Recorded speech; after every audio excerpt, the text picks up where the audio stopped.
Hello everyone, welcome back to my channel and I hope that you are all doing very well. So in today's video, we'll be discussing a short story that is वो written by Rashid Jahan.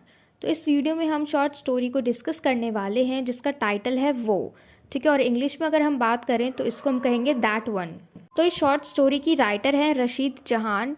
She is known to be the first Indian feminist. तो ये first Indian feminist के लिए जानी जाती हैं and she was an Indian writer and a doctor popularly known for her realistic Urdu literature. तो ये देखो, एक इंडियन राइटर भी हैं और एक डॉक्टर भी हैं, और ज़्यादातर किसके लिए जानी जाती हैं? अपने उर्दू लिटरेचर के लिए। So it's the little introduction to the author. अब हम चलते हैं हमारी शॉर्ट स्टोरी की तरफ। तो इसमें हम देखेंगे कि हमारी शॉर्ट स्टोरी की नरेटर कौन है? साफिया। ठीक है, the story begins with the narrator Safia reflecting on her past where she introduces a mysterious woman whose name we would never know but who is preferred to only as वो और that one. तो साफिया जो है हमें एक ऐसी mysterious women से मिलवाने वाली है, इंट्रोड्यूस करवाने वाली है जिसका नाम हमें नहीं पता और ना ही साफिया को पता है। ठीक है, इसीलिए हम उनको कैसे जानेंगे?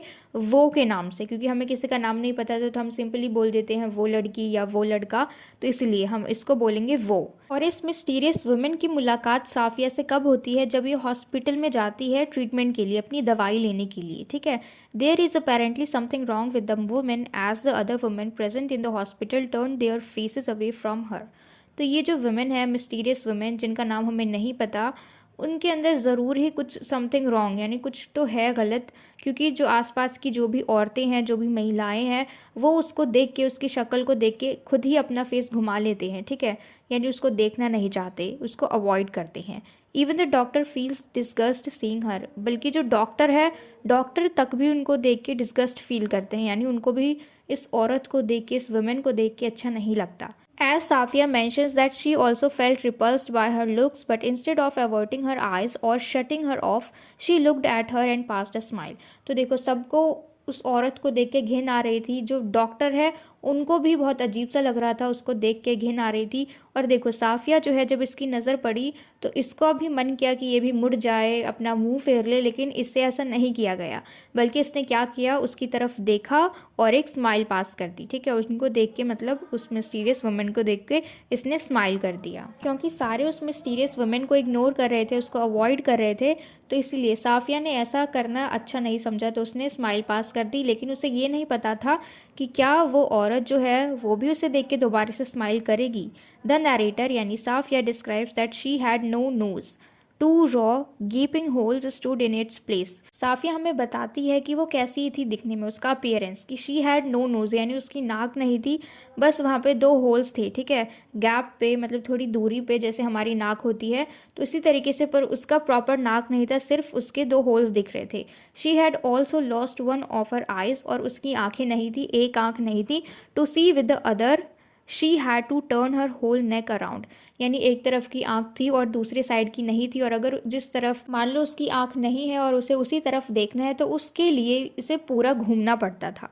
Letter Safia meets her again at the medicine counter and in her odd voice asks her address. और फिर दोबारा से साफिया इस मिस्टीरियस वुमेन से मिलती है और उससे अजीब सी आवाज़ में एड्रेस पूछती है, और जब वो चली जाती है ये मिस्टीरियस वुमेन, तो वहाँ का जो फार्मासिस्ट है वो उसके बारे में बताता है। The pharmacist starts talking about her that one is a scoundrel, a whore, a filthy वोर। वोर का मतलब क्या होता है? वोर का मतलब होता है प्रोस्टिट्यूट। ठीक है, तो अब हम जान गए हैं कि सारे लोग इसको देख के अवॉइड क्यों कर रहे थे, अपना मुंह क्यों फेर रहे थे, क्यों इसको दूर भगाने की कोशिश कर रहे थे, क्यों उन सारे लोगों को इससे घिन आ रही थी। ठीक है, इवन द डॉक्टर को भी उसे देख के घिन आ रही थी। ठीक है, तो यहाँ का जो फार्मासिस्ट है वो बताता है साफिया को इस लेडी के बारे में। फिर वो कहता है she is been rotting to death, that one, bit by bit. कि वो क्या कहता है कि ये अब सड़ती जा रही है, अब ये मर जाएगी, धीरे धीरे करके इसका काम ख़त्म हो जाएगा इस तरीके से। And now she thinks of treatment, और अब चाहती है कि ये दवाई लेगी, अपने आप को ठीक करेगी। पहले ही इसने अपने आप को इतना बर्बाद कर लिया है, खुद को इसने ख़त्म कर लिया है। अब धीरे धीरे सब कुछ होता जा रहा है और अब इसको लगता है कि ये दवाई लेके ठीक हो जाएगी। The doctor has no sense either, just hands her prescription over. Ought to be thrown out, she ought, that slut. अब ये फार्मासिस्ट क्या बोलते हैं कि डॉक्टर भी क्या इसको प्रेस्क्रिप्शन दे देते हैं, इसको तो बाहर फेंक देना चाहिए, इसको फेंक देना ही सही है, स्लट यानी prostitute.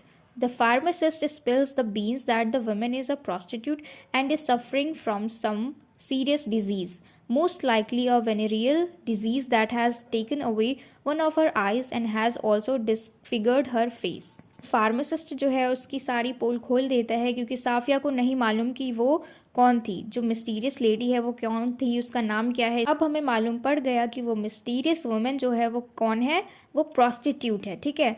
और अब इनको लगता है, जो फार्मासिस्ट है वो क्या कहता है कि इसने ये पक्का किसी न किसी सीरियस डिजीज़ से सफ़र कर रही है, मोस्ट लाइकली वेनेरियल यानी सेक्सुअल इंटरकोर्स करने के बाद जो बीमारी हो जाती है, शायद ये उसी चीज़ से सफ़र कर रही है और इसी की वजह से इसकी जो एक आँखें हैं वो चली गई है और इसका फेस जो है वो ख़राब हो चुका है. देखो ये बात तो हम जानते ही हैं कि समय के साथ सबकी खूबसूरती जो है वो ढल जाती है, लेकिन इसका जो है पूरा फेस ख़राब हो चुका है. ठीक है. The pharmacist gives his judgment that she does not have the right to live and the doctor should also not treat her. अब फार्मासिस्ट क्या कहता है, खुद से जज करता है उसको कि इसे ज़िंदा रहने का कोई अधिकार नहीं है, इसे जीने का कोई अधिकार नहीं है और डॉक्टर को इसे ट्रीट नहीं करना चाहिए, यानी डॉक्टर को इसका इलाज नहीं करना चाहिए. And now this brings up two issues. One, that the woman is being judged on the basis of her profession, and another, that due to her present condition, which is also a consequence of her profession, she needs to be thrown out of the hospital and denied treatment. यहाँ पे देखो दो बातें हो सकती है. पहला कौन सा है कि ये जो वुमेन है इसको जज किया जा रहा है इसके प्रोफेशन के बेस पे, और इसका प्रोफेशन क्या है कि ये प्रॉस्टिट्यूट है, शी सेल्स हर बॉडी. और दूसरा कंडीशन क्या है कि इसका जो प्रोफेशन है इसी का परिणाम है जो अभी उसकी हालत हो रखी है, यानी किस तरीके से उसका जो पूरा बॉडी है, उसका जो फेस है वो ख़राब हो चुका है. और इसीलिए वो क्या कहते हैं कि इसको हॉस्पिटल से बाहर फेंक देना चाहिए और इसका ट्रीटमेंट करना नहीं चाहिए. साफिया जो है, she has just graduated from college and currently works at girls school. Safia जो है ये ग्रेजुएट हो चुके हैं कॉलेज से और अभी ये गर्ल्स स्कूल में काम करती है. ठीक है. और इसको बहुत अच्छा लग रहा है, इससे लग रहा है कि इसकी जो ज़िंदगी है वो बहुत अच्छी है, इसकी ज़िंदगी में बाहर आ गई क्योंकि सब कुछ बहुत अच्छा चल रहा है. तो अब ये स्कूल में काम करती है, गर्ल्स स्कूल में पढ़ाती है. ठीक है. टीचिंग करती है. Safia is sitting in the staff room when that woman enters. अब देखो क्या होता है कि ये अपने स्टाफ रूम में बैठी हुई है और यहीं पे वो वुमेन आती है. कौन? जो प्रॉस्टिट्यूट है वो. Seeing her she immediately stand up and ask her to sit down. उसको देखते ही साफिया खड़ी होती है और उसको बैठने के लिए बोलती है. She mentions that it was a kind of an involuntary response which again compels us to question if she really wanted her to sit down. अब देखो वो क्या कहती है कि ये सिर्फ एक इनवॉलेंट्री रिस्पॉन्स था. ठीक है. उसने खुद से नहीं सोचा था कि अगर वो आएगी तो मैं खड़ी हो जाऊंगी, वो उसका बिहेवियर है. ठीक है. इनवॉलेंट्री रिस्पॉन्स कि अगर कोई आए तो हम उसका रिस्पेक्ट करने के लिए खड़े हो जाते हैं, तो ऐसा ही साफिया के साथ हुआ. ठीक है. और उसे नहीं पता कि क्या उसे सच में उसको बिठाना चाहिए था या फिर उसे भगा देना चाहिए था. The woman also hesitates before sitting, probably because she has never been given such treatment before. और ये जो वुमेन है यानी ये जो प्रॉस्टिट्यूट है ये भी हेजिटेट होती है बैठने से पहले, क्योंकि उसने बोला उसे बैठने के लिए, और अब ये हेजिटेट होती है कि क्या इसे बैठना चाहिए. और ऐसा शायद इसलिए हुआ, ये इसलिए हेजिटेट हो रही है क्योंकि इसको कभी भी किसी और ने ऐसे ट्रीट नहीं किया कि अगर ये कहीं जाए तो उसे बैठने के लिए पूछा जाए, तो इसीलिए ये हेजिटेट होती है. And she has brought a jasmine flower for Safia and instead of giving it to her directly, she places it on a table. अब देखो ये उसके लिए फूल लेके आती है साफिया के लिए, शायद ये ग्रैटिट्यूड शो करना चाह रही है क्योंकि साफिया का जो बिहेवियर था इसके लिए बहुत अच्छा था. जैसे कि बाकी लोग इसे देख के मुंह बना रहे थे. ठीक है. बहुत ज़्यादा उसको अवॉइड करने की कोशिश कर रहे थे, सोच रहे थे कि उसको भगा दिया जाए, क्योंकि इसका जो अच्छा बिहेवियर है साफिया का इस वुमेन के प्रति, तो इसलिए शायद ग्रैटिट्यूड शो करने के लिए या फिर थैंक्स बोलने के लिए ये फ्लावर लेके आई. और इस फ्लावर को इसने डायरेक्टली उसको नहीं दिया बल्कि टेबल पे रख दिया, because she was also not sure कि साफिया लेगी भी या नहीं लेगी उसके हाथों से, तो इसने डायरेक्ट नहीं दिया बल्कि टेबल पे रख दिया. और साफिया ने इस फूल को एक्सेप्ट कर लिया और उसे उठाया भी. There is no conversation establish established between them. As Safia tucks the flower into her hair, the woman smiles and leaves immediately. अब देखो क्या होता है, इन दोनों में कुछ भी बात नहीं होती है। जैसे ही ये औरत जो ये वुमेन है ये फूल रखती है, तो साफिया ने उस फूल को, उस जैस्मिन फ्लावर को एक्सेप्ट कर लिया। वो उठाती है और उसे अपने बालों में लगा लेती है। और इस चीज़ को देख के जो वुमेन है, जो प्रॉस्टिट्यूट है, वो स्माइल करती है और वहाँ से चली जाती है, क्योंकि उसको एक सेटिस्फैक्शन मिल गई कि हाँ, साफिया ने उसके फूल को एक्सेप्ट कर लिया। She can see and feel a ray of hope coming from her because of her compassionate attitude and thus shows her gratitude by bringing a flower for her. तो इसमें हम देख सकते हैं कि यहाँ पे एक तरीके का होप है कंपैशनेट का, क्योंकि ये जो वुमेन है, प्रॉस्टिट्यूट है, इसको आज तक शायद किसी ने इतने अच्छे से ट्रीट नहीं किया और इसीलिए ये फूल लेके आई साफिया के लिए, क्योंकि वो बहुत ज़्यादा काइंड है और ना ही इसने उसकी इंसल्ट की, जैसे कि बाकी लोग करते हैं, उसको भगाने लग जाते हैं, उसे देख के मुंह बनाते हैं, उसको देख के अपना मुंह फेर लेते हैं। तो इस तरीके का कुछ भी साफिया ने नहीं किया उसे देख के, तो इसीलिए एक तरीके से उसने थैंक यू बोला इनडायरेक्टली में और ग्रैटिट्यूड शो किया। तो इस दिन के बाद से ये जो वुमेन है इसके पास हर रोज़ इससे मिलने आने लगी और इसके लिए फूल भी लाने लगी। और स्कूल के जो लोग हैं उन्होंने उस चेयर पे बैठना बंद कर दिया जिस चेयर पे ये बैठती थी। और इस चीज़ को देख के साफिया भी उनको ब्लेम नहीं कर सकती थी, उन सारे लोगों को, क्योंकि इसने खुद ने आज तक उस चेयर को टच नहीं किया जिस चेयर पे वो वुमेन बैठी। और फिर जो वहाँ पे झाड़ू पोछे लगाती है, जो साफ़ सफाई करती है वो लेडी, वो उस चेयर को हर रोज़ साफ़ करती है। साफ़ करते वक्त कंप्लेन भी करती है कि हमारे स्कूल में जो नई टीचर आई है उन्होंने अपने लिए कितना अच्छा दोस्त चुना है। ठीक है, यानी एक तरीके से वो ताना मार रही है कि मतलब दोस्त बनाने के लिए इनको वही औरत मिली और कोई नहीं मिला। और जो स्कूल की प्रिंसिपल है वो भी बहुत ज़्यादा अनकंफर्टेबल है उसके डेली डेली आने से, और उनको भी यही लगता है कि ऐसी औरत को, ऐसी वुमेन को स्कूल में आने नहीं देना चाहिए। लेकिन अब ये साफिया भी क्या करे, क्योंकि ये डायरेक्टली उसको स्कूल में आने से मना नहीं कर सकती।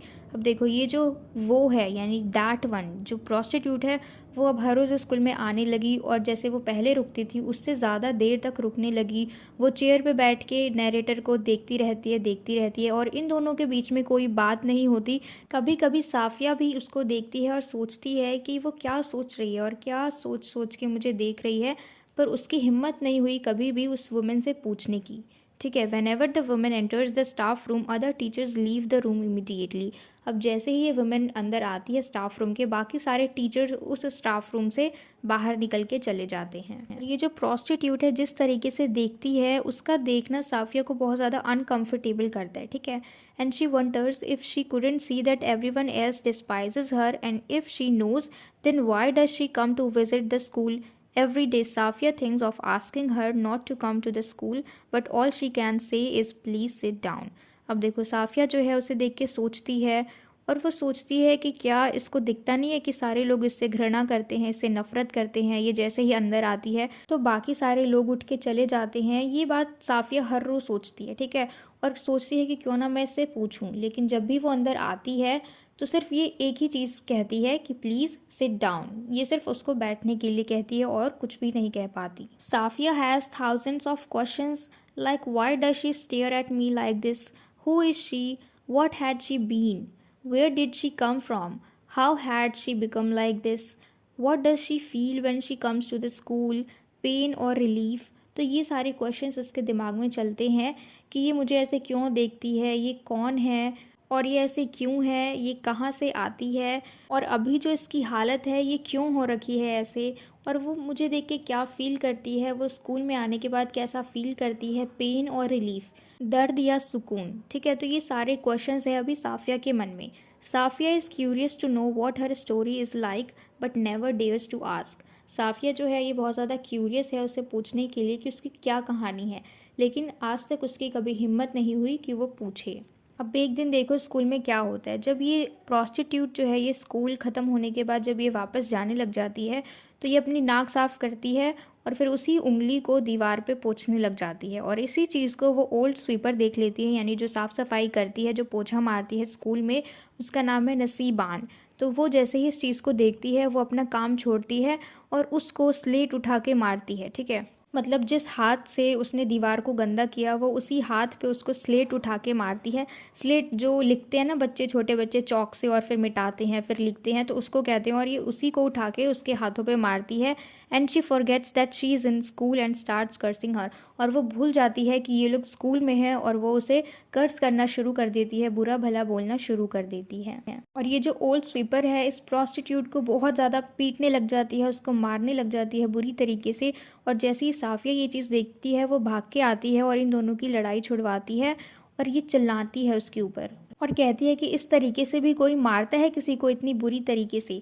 और इस बात पे ये जो ओल्ड स्वीपर है ये साफिया को रिप्लाई करती है, it is all because of you are the one who encouraged her. Old sweeper क्या कहती है कि ये सब तुम्हारी गलती है, ये सब तुम्हारी वजह से हुआ, तुम ही हो तो इसे इनकरेज करती हो, तुम्हारी वजह से ही ये हर रोज़ स्कूल में आती है। तो ये ओल्ड स्वीपर जो है ये इस तरीके से उसको एक्यूज़ करती है, उसके ऊपर इल्ज़ाम लगाती है कि जैसे साफिया उसको किसी गलत चीज़ पे सपोर्ट कर रही है। She is blamed for being human. देखो क्योंकि ये ह्यूमन है, क्योंकि देखो अगर कोई भी इंसान है उसके अंदर इंसानियत है तो वो ऐसा बिहेव नहीं कर सकता। तो क्योंकि वो अच्छी तरीके से इंसानियत दिखा रही है अपनी, वो दूसरों की रिस्पेक्ट कर रही है, हर किसी की तरह उसकी इंसल्ट नहीं कर रही है, तो इसलिए यहाँ पे हम कह सकते हैं कि इसको ब्लेम किया जा रहा है क्योंकि इसके अंदर इंसानियत है। Safia helps that women get up and accompanies her to the gate. अब साफिया हेल्प करती है, उसको गेट तक छोड़ने जाती है उस प्रॉस्टिट्यूट को। हर फॉरहेड इज़ ब्लीडिंग, उसका जो माथा है वहाँ से खून निकलता है, but she doesn't seem to take a notice of it. लेकिन उसका ध्यान नहीं जाता उसके सिर पे कि उसके खून भी आ रहा है। And she hides her face in her hands and a moment later says now you know everything. तो वो क्या करती है, अपने फेस को अपने हाथों से छुपाती है और फिर थोड़ी देर बाद बोलती है कि अब तो तुम्हें सब कुछ पता चल ही गया। तो ये बात किसने कही, प्रॉस्टिट्यूट ने। और किसको कही, साफिया को। इतना बोलने के बाद शी लीव्स, वो वहाँ से चली जाती है।